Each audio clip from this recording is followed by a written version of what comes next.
went to Sigalovsky, the actress who was playing Jepal. We told her what was going to happen. He said, Leonard will approach you, and he will do this, and you will return the gesture. But she had not spent the years of diligent practice and self-denial that I had. She was having trouble with it. But we worked it out. We got her hand, she got her hand in shape, out of sight of the camera. She was holding it ready with her other hand, so that when the camera came to her, and it was her turn, she was ready, she raised her hand, and that's how we got her into Star Trek. That's how it happened.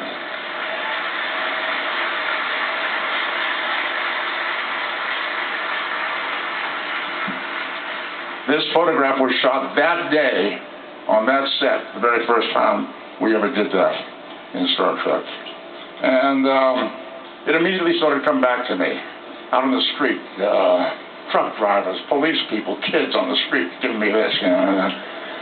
This is great. I think maybe we're onto something. This is a picture of, if I can get it up here, please. Here we are. That's my son Adam on the set visiting. They stuck him off into the makeup department. They put pointed ears on him. And he surprised me on the set. Adam celebrated his 55th birthday last week. So,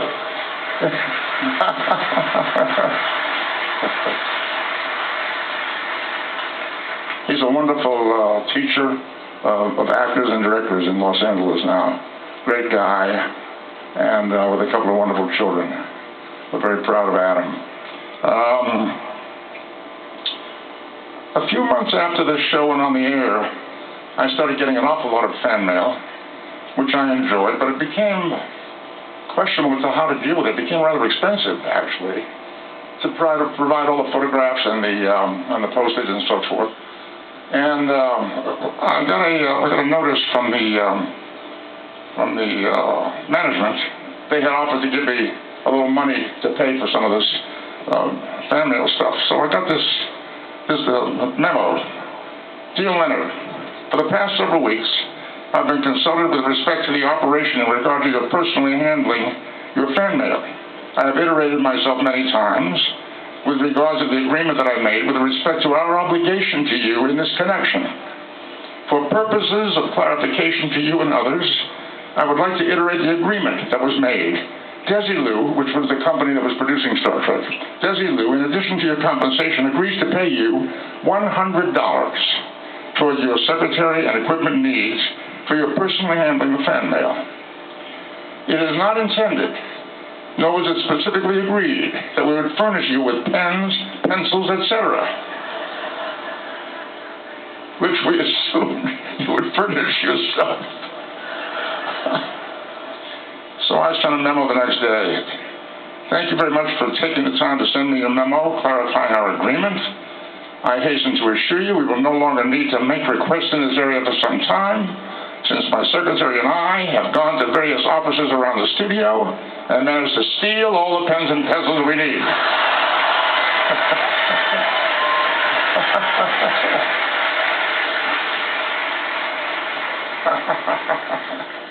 The third season was very difficult. Gene Roddenberry was gone, the original writers were gone, and the new producers and writers really didn't have the same feel for Star Trek that the original people had had. We had a few good episodes, but some were not so hot. And we staggered to a finish, and we were finally canceled, permanently canceled, done, shows canceled. I went on to work on Mission Impossible. Yeah. That's me with Leslie Ann Warren in one of the episodes.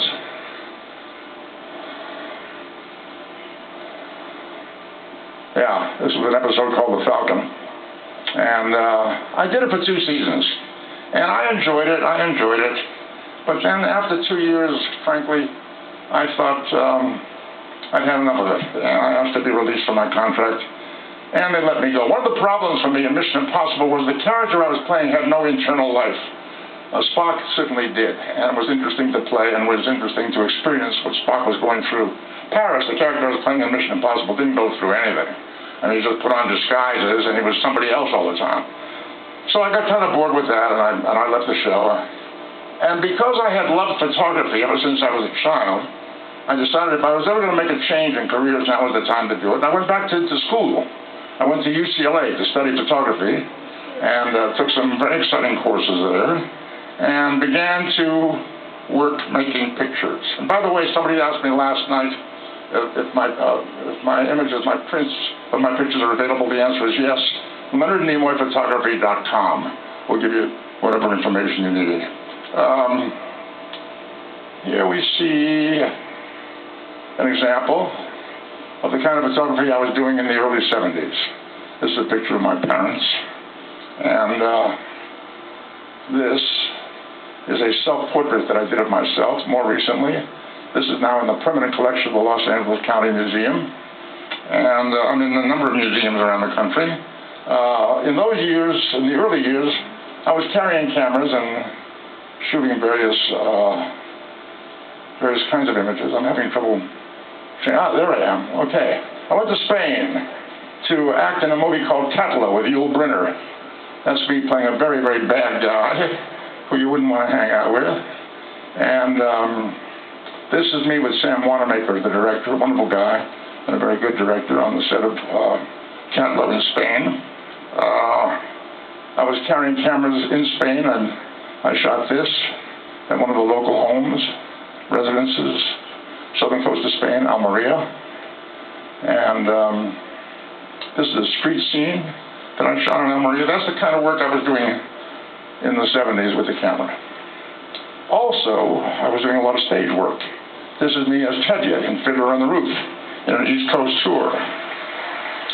And I had the great good fortune to be cast by Harve Bennett in this production of A Woman Called Golda with Ingrid Bergman. That was a thrill. That was a thrill. She was playing Golda Meir, the first president of Israel, and I was playing her husband. Great thrill to be acting with her. Great lady. 1970s. Invasion of the Body Snatchers. Yeah. With Jeff Goldblum and Donald Sutherland. And this was in Morocco, where I portrayed the prophet Samuel anointing the young King David. I did a good job of it, too. I anointed him very well. And he became king. Also in the 70s, there was another interesting event taking place. Star Trek was becoming enormously popular in syndication. The shows were on the air all the time. People don't realize we only did 3 seasons because the episodes ran year after year after year. And during that time, I wrote a book called I'm Not Spock. Big mistake. How did that happen? Well, what happened was that I was being published, my poetry was being published by a company in San Francisco. They asked me if I would like to do a book about my Star Trek experiences. And I thought, yeah, I think I could do that. And I sat down and I was writing about how I got the job as Spock, what I had done before Star Trek, how the character was developed, my favorite episodes, how the Star Trek experience changed my life and changed my family's life. And I wrote a chapter specifically about the relationship between myself and Spock. People were curious about how much of you is Spock and how much of Spock is you and so forth. So I wrote this chapter in which I explained that I grew up in Boston, Spock did not. My parents were Russian immigrants, Spock's were not. My parents were both human, Spock's were not. There were certain areas of similarities and there were differences.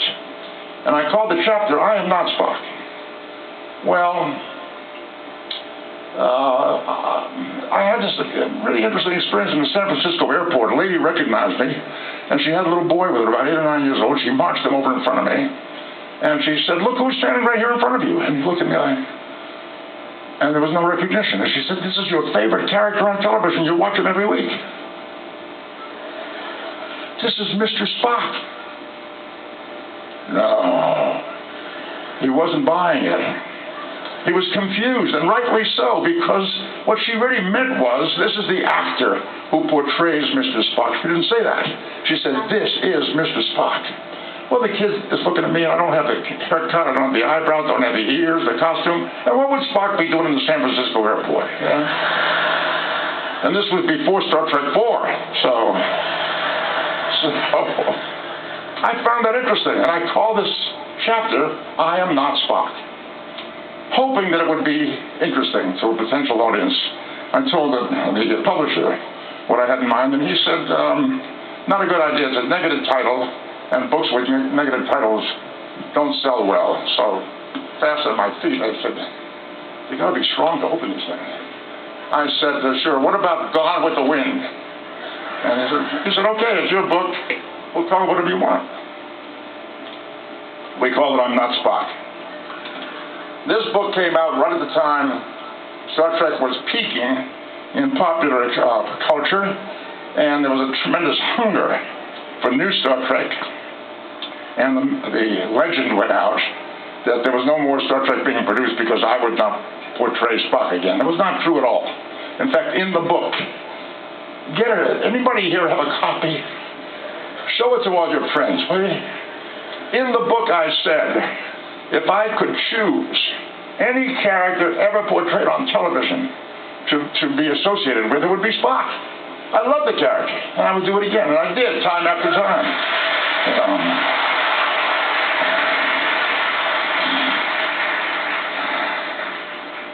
1977, I was acting on the stage on Broadway in a production of Equus. Very exciting experience. And I kept hearing about this new movie that had just opened. I went down on an afternoon when I was available and not working. Went to a theater in Times Square.